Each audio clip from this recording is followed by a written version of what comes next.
And this fellow had his say. He was having his talk up on the stage. And he said, the Gospels are lousy sources for the life of Jesus. Lousy sources. They're too late. And I got up there, and it was my turn to respond, and I said, do you think we know a lot about Alexander the Great? And he said, oh yeah, we know a lot about Alexander.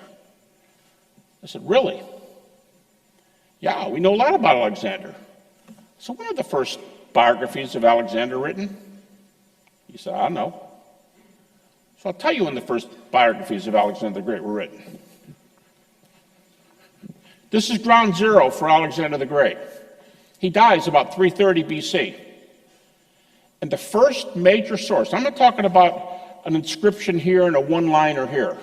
The first major source that might be something like one of our Gospels for Alexander goes like this. One time I went out this door during a lecture and the door locked. I had to knock on the door to get back in. The earliest source for Alexander, plus 350.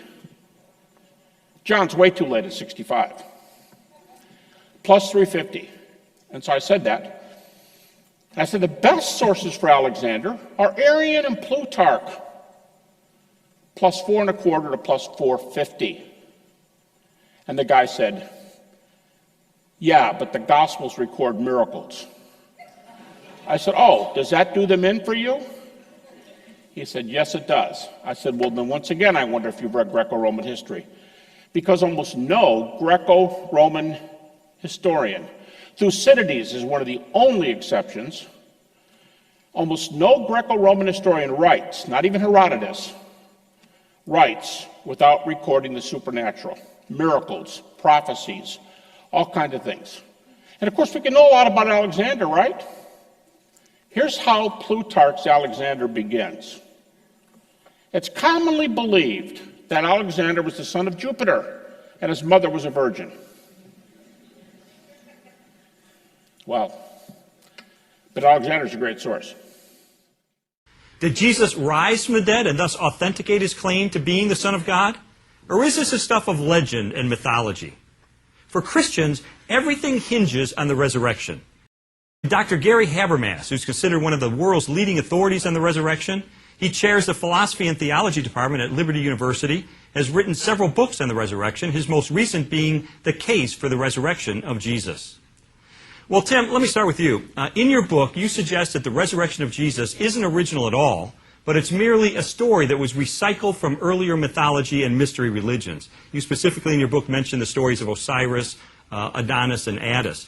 Let's take Adonis. Adonis is probably the ancient god for which we have the clearest data that he was raised from the dead. We have 4 accounts that Adonis was raised. The earliest one is the 2nd century A.D. The other ones are between the 2nd and 4th century A.D. The earliest account we have for Attis is the 3rd century A.D. And while Isis and Osiris, as a religion, was definitely pre-Christian, there is no resurrection in Isis and Osiris. Osiris in particular is not raised. If we're talking about stories on vases or in other reliefs, there is still no resurrection. There are no resurrected gods for which we have influence, for which we have data prior to the 2nd century. Is this an objection, Gary, that you get a lot from scholars, that this is the origin of the resurrection of Jesus is somehow based on or influenced by these earlier mythologies? Well, I've done a count recently of 1,200 sources on the resurrection, everything published since 1975 in German, French, and English. And I went back and I looked how many of these scholars who hold university chairs, for example, how many of them who are not Christians, who do not hold to the resurrection, how many of them would say that in any way the mystery gods are a potential inspiration for Christianity? And I can count the number of skeptics on one hand. I can count them on one hand out of 1,200 scholars. It's a real minority view. Not entirely. I would still say that that it was a common idea of a dying and rising God was around before Jesus. Well, that's not what Dr. Habermas said. We would have to agree to disagree on that. One or two of you isn't right. The point is, Tim, if you're going to hold to a dying and rising God before before Jesus, I want to say, where's the evidence? Dr. Gary Habermas, one of the world's foremost experts on the resurrection. Dr. Habermas, it's good to have you with us. Thank you. Listen, I know that a lot of people are skeptical about the resurrection, and you've dedicated your life to defending that. If you had literally a brief amount of time to be able to defend it, what would you say defend the resurrection of Jesus Christ? You know, I guess I would start with my method, and the method I use is, I would challenge a skeptic, and I would say, I can take skeptical data that skeptical Bible scholars. Now, we're talking specialists, because you know, the skeptic's response is going to be, I don't believe anything. But I mean, if you talk to someone who's as skeptical as they are, but they're well trained in biblical studies, I will take their data, which they concede, because they all concede about the exact same thing. My argument is, I can take the data they concede and show the resurrection happened from their basis. So it looks something like this. If the Bible's inspired, Jesus is raised from the dead. If the Bible's not inspired, but it's just reliable, Jesus is raised from the dead. And if it's neither inspired nor reliable, if the New Testament is not reliable, you can still get these facts and Jesus is raised from the dead. So the bottom line is, Jesus is raised from the dead no matter what your view of Scripture is, which I call a heads I win, tails you lose argument. Now, if I only could pick one argument for the resurrection, I'd say it's this one. Virtually every critical scholar writing, I mean, we're saying 98, 99%, would concede something like this.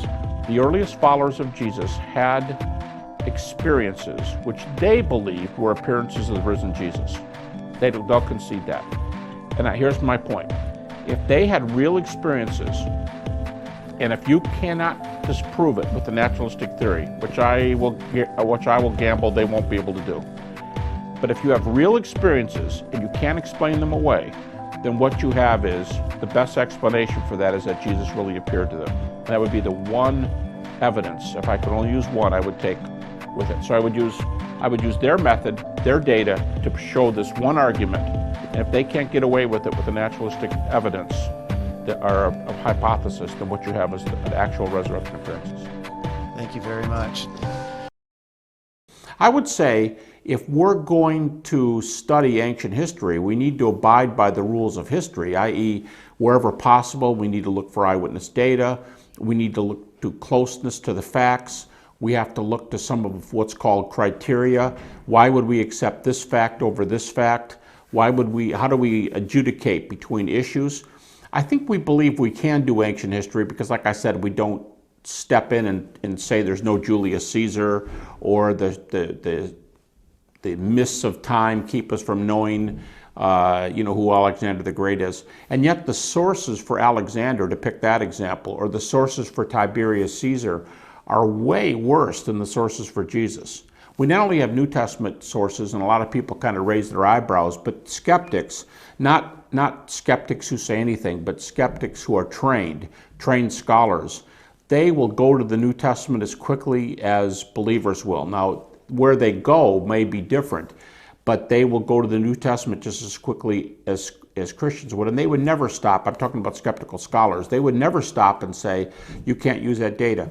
But we also have 12.5 sources for Jesus within about 100, 150 years after the life of Jesus, and every one of those is non-Christian. Plus we have some archaeological sources, plus we have some Christian sources that are outside the New Testament. You put all of this body of data together, and it's an incredible amount of information.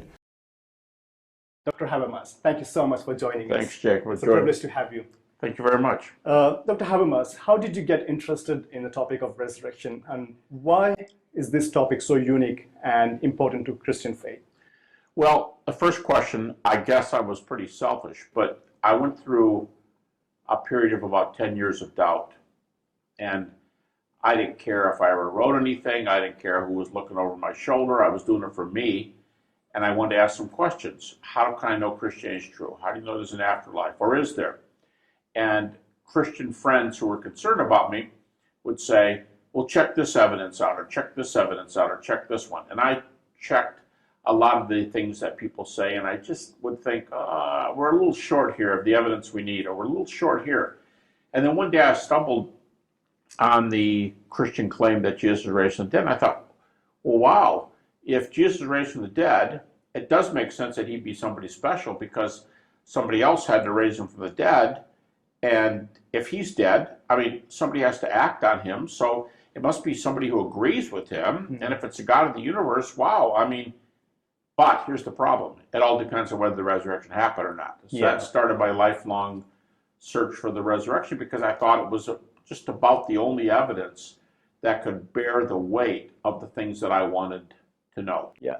In defending the resurrection, are there any precursors or extensions that you would recommend based on your studies, like near-death experiences? Oh, sure. If a critic makes this move with me and says, okay, all right, you got some good bricks here, and I admit, resurrection's looking pretty good, but you forget something. Dead men don't rise. And paraphrasing David Hume, I don't know where your mistake is. I mean, I know you spent all your life doing this, and this is really important. I can see where you get some data, but dead men don't rise. So it's more likely that you have made a mistake than it is that this man was really raised from the dead. Okay, at that point, one thing I'm really likely to say is, I'll say, well, what do you think about near-death experiences? And if they've never heard of them, I talk for a few minutes because some highly evidential cases.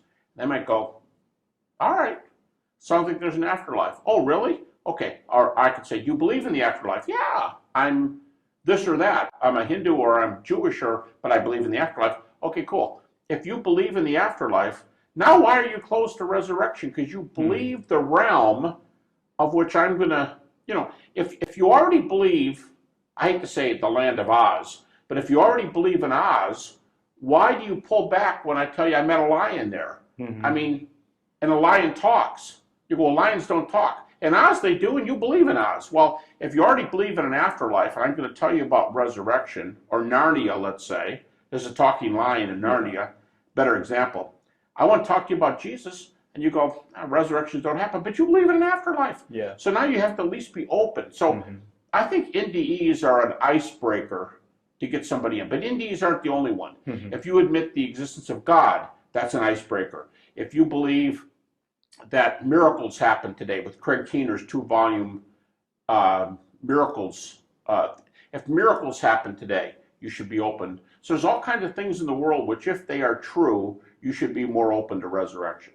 One of the most common questions that skeptics ask against Christians is the presence of suffering and evil, or pain and suffering. And one of our listeners wanted me to ask you this question.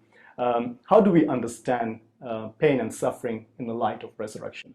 See, I tell I just told my class yesterday, evil is probably the most frequent objection to the Christian God. It's evil, not I don't believe in the resurrection. It's pain and evil. But really, when you think about evil going head to head with resurrection, evil loses. Evil loses to the resurrection alone.